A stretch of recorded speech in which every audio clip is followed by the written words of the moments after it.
자리 소개팅 시켜준다더니. 소개팅?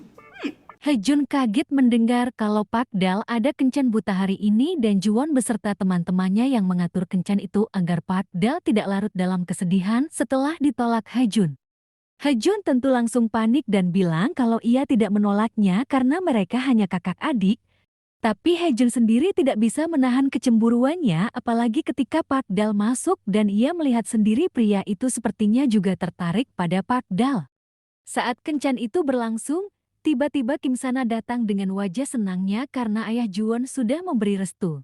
Namun ketika menyadari kalau Park Dal sedang kencan buta di sana, ia langsung mencari Hejun dan mendapati pria itu cemberut di sudut kasir yang membuat Kim Sana berpikir sejenak.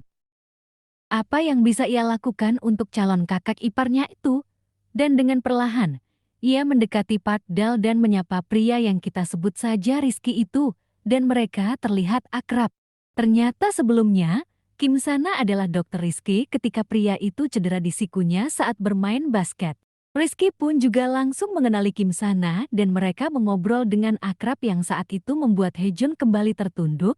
Namun tiba-tiba, Kim Sana memperkenalkan Hejun sebagai pria yang pernah bermain di Amerika dan mengajak Rizky untuk bermain basket di lapangan dekat sini. Dan Hejun maupun Rizky sama-sama menyetujui tantangan itu dan dengan panik, teman Hejun ini segera berlari ke lapangan itu juga setelah ditelepon Kim Sana.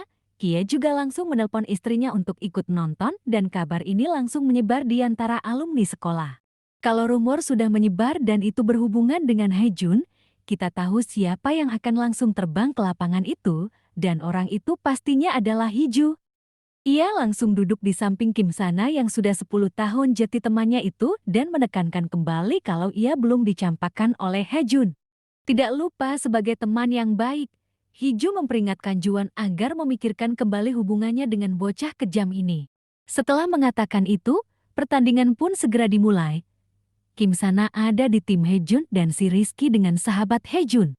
Pria itu pun bertanya apa sebenarnya rencana Kim Sana, kenapa mengajaknya bertanding basket seperti ini, padahal tahu kalau kakinya pernah cedera. Tapi Kim Sana yakin Hejun bisa melakukannya karena Kim Sana saja akhirnya bisa mendapat restu dari ayah Juwon, kini tinggal Hejun yang harus memikirkan apa yang sebenarnya ia inginkan. Saat itu, kepala Hejun otomatis melihat ke arah Park Dal yang sedang memberi semangat pada Rizky dan sama sekali tidak menyadari ada Hiju di sebelahnya.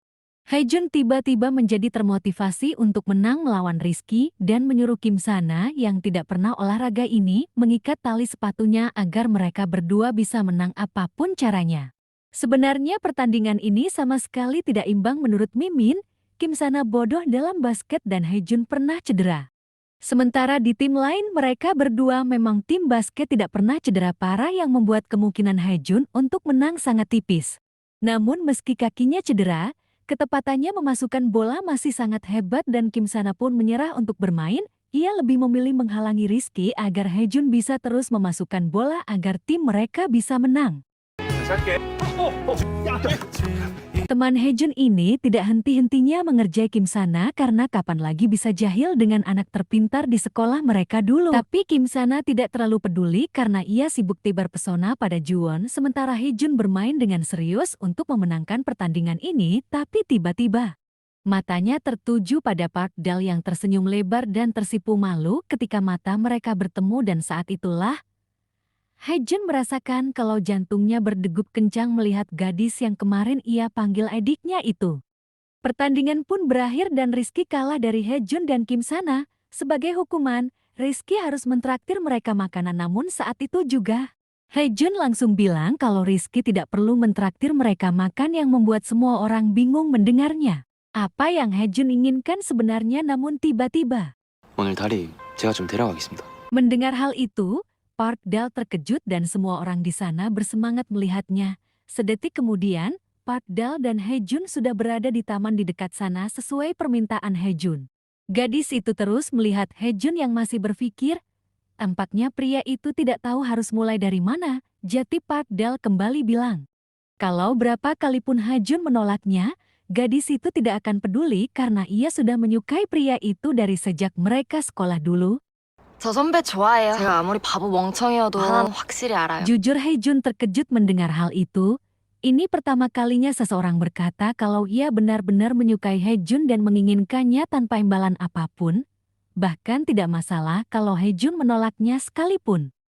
Haejun menikmati setiap cerita Park Dal kalau menyukai Haejun adalah satu-satunya pilihan yang gadis itu lakukan sendiri selama ini yang membuat pria itu juga semakin menyukainya.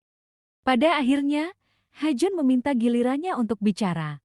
Kalau selama ini, ia juga merasa kalau dirinya selalu mengkhawatirkan Park Dal lebih dari siapapun tanpa Haejun sendiri sadari. Ia berkata jujur kalau mungkin setelah ini, Haejun tidak bisa menganggap Park Dal sebagai adiknya lagi dan meminta gadis itu untuk menjadi pacarnya. 내 만나볼래? 그냥 네 해라. 네 잘한다 애가. Park Dal kaget mendengar pernyataan cinta yang agak sedikit memaksa tapi sangat lembut itu. Bagaimana Park Dal bisa menolak ketika melihat kedua mata besar yang terus menatapnya sampai gadis itu menjawab cintanya yang membuat Park Dal tersenyum manis dan dengan malu-malu itu. Ia menerima cinta Haejun karena tidak ada opsi tidak dalam pernyataan cinta dari Haejun.